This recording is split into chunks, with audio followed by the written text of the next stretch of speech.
Lucy, Lucy gets a table.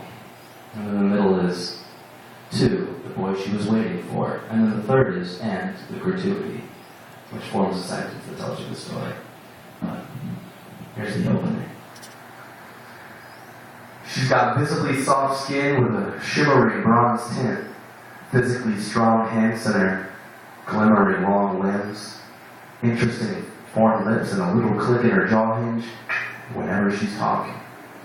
Hair, wonderful, wavy brush strokes, hung low to her chestnut-colored clothed collarbone. Those follicles that she twists when folly calls finally flowed to her chest. What stunning autumnal tumbles of walnut leaf, all done, awestruck with old Oregon jaws hung. Her smile was a strong one, shining, showing broad love. Eyes, green shades of emerald and wheat gray, as a New England Eve painting, emphasizing fog and sea spray. She waits on tables at a barroom and eatery for decent pay, ease pain in her back, killed by Advil that she takes. Near the end of a bleak day, hustling business, bussing dishes, livid bosses bitching, bad staff wars in the kitchen, keeps cringing, appalled at consistently getting awfully stiff or guests just poorly tipping. Who'd have guessed fortune would tip in her favor? When our warmly wistful woman willfully watches as walking in as this modest, timid Adonis, though unorthodox in appearance, he flawlessly mirrors her young heart's vivid, polished, exotic visions. She hopes the host will sit at intersections since he's got Lucy swiftly, properly smitten. Her heart pumps in applauding rhythm as into herald his entrance. She feels impossibly blessed with his attendance and intends to impress him. Doesn't want the day to get astray with nothing. She quests and aims to take his breath away with something. Grateful that Lucy is just a letter K away from lucky. Our alluring lady is gawking in interest at the boon truly. So before you swoon, won't you croon to depict that afternoon, Lucy? Our alluring lady is gawking in interest at the boon truly. So before you swoon, won't you croon to depict that afternoon, Lucy? This is where I become her for a second. I'll do a little bit of the second one.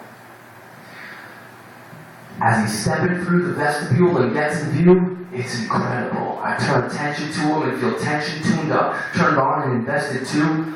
He's very cute. This genetic pool's resulting stew is delectable. I'd say he's maybe 22 and definitely measured next to that on a scale of 1 to 10, celestial to tell the truth.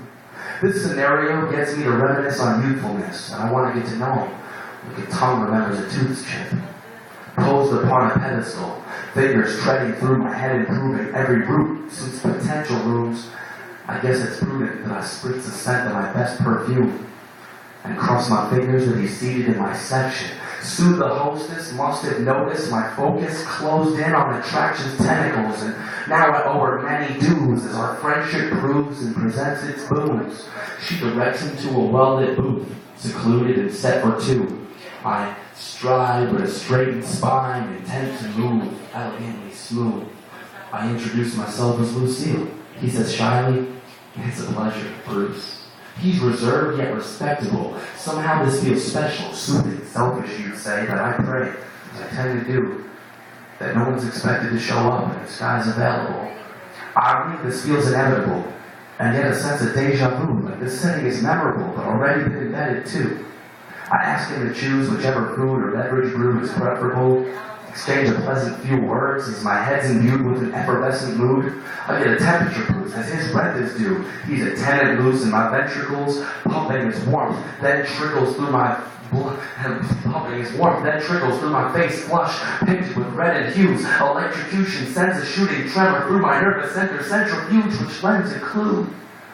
Please enjoy with elated force, peace and joy by its gracious form. A need to join as his faith feels forged.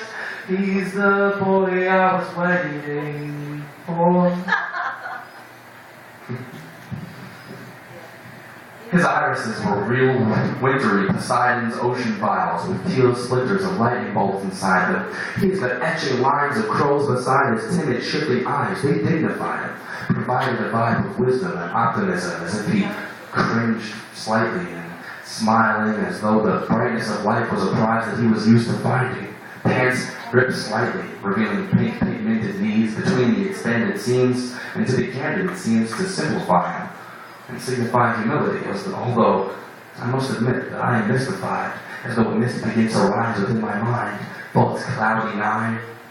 He's bound to stride beyond the silver line to Midas medallion climb. In a few minutes I've been hearing, I'm an addict for this enigmatic Mr. Right, who sits in silence, bent in arches with a pen and parchment, with long inky wild hair dripping like a squid that's frightened. Speaking of which, is this guy's condition indicative of shyness? Or is he dismissive? Either way, I could say my interest rises. Please enjoy with elated force, peace enjoyed by his gracious form, and me to join as his fate feels forged. He's the boy I was waiting for. And now, 3, and the gratuity. Back to being me again. So live at ease, unafraid. Maybe the pieces that they often seek to engage are the pieces we say. On a scale of 1 through 10, she's through the roof. Yet when she enters the room with that draft of air of class, yes, all heads turn drooling. They're quite ashamed to do it. So they sneak views when she ain't looking, like a student hoping to clue in on answers during a new quiz. Even the boozing barflies are removing their toothpicks, feeling foolish they have tattoos, wishing they'd shave, thinking they'd do it if they knew this beautiful glimpse would be included in their afternoon splits. Few pimps would ruin this with lewdness. She'd refuse if they give her dinner jewels or cute gifts.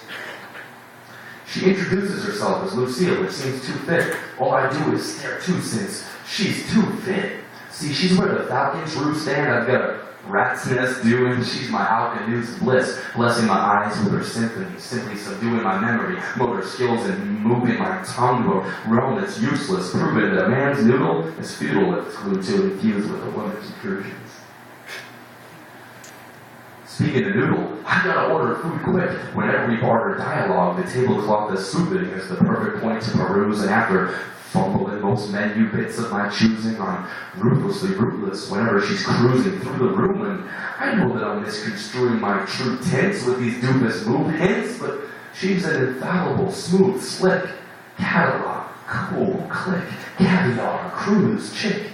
I'm just a ratty dog dude with a fast food job who quit to rap without hooks and a passion for books picked out at Goodwill thrift, half paperback book in with a glance that is too cringe, a stance that is too crimped, and pants that are way too ripped. Maybe it's stupid, but I don't need the usual shit. It's a good tip. I hire one. Hopeful. If I know those smiles are her true trick, the kind that she get hired on, I keep amusing myself. Like if I saw her at work, she'd shine me one of those or leave a huge tip. And I'm